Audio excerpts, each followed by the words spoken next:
continuamos agora e vamos para arriba, xa ali a entrada do que é a ruta. Antón xa nos vai facer unha pequena introducción do substrato parque eólico, que comprende toda esta zona. A actividade de hoxe consiste na visita aos petróglifos de Pena do Mende, Monte das Penas, un patrimonio arqueolóxico de gran valor recientemente atopado na parroquia da Regueira, no concello de Cesuras. Todo isto vai estar amenizado por Mercedes Peón e a súa gaita, e as explicaciones verán fornecidas polo magnífico Antón Malde.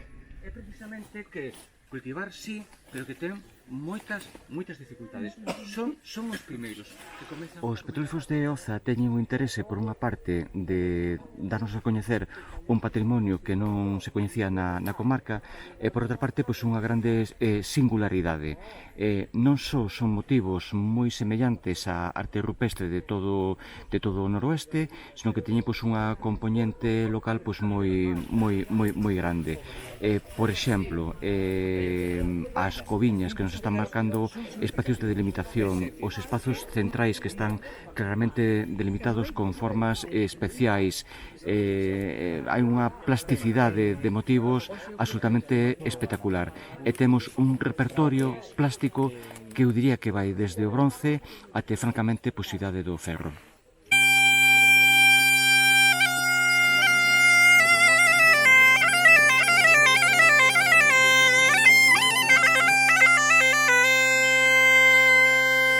Convidáronme a acompañar este roteiro maravilloso a noite cheo de beleza e de creatividade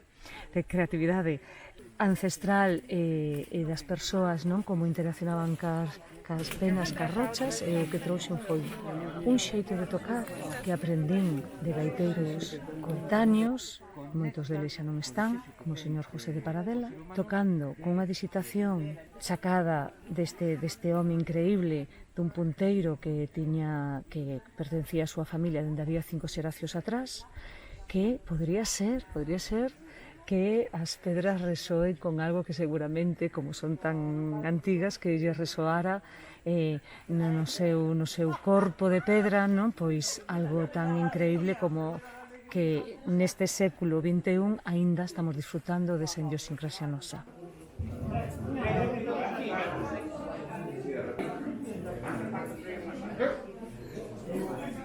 Está clarísimo que Galicia xa está. Por favor, creo que as cidades e a xente que vive nas cidades serían tamén persoas que terían que estar con máis conciencia de que xeito lles chega esa electricidade e non abusar destos territorios que temos un patrimonio enorme e outro xeito de vivir.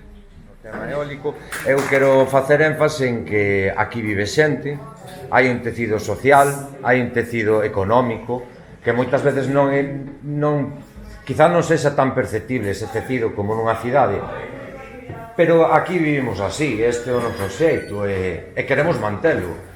Non entendo que se sacrifique un territorio para ter unha produción económica ao fin e ao cabo. Non vos van baixar a luz, da igual na cidade que vivades onde sea, non ides ter unha rebaixa da luz. Isto é nada, moitas gracias a todos, un placer estar.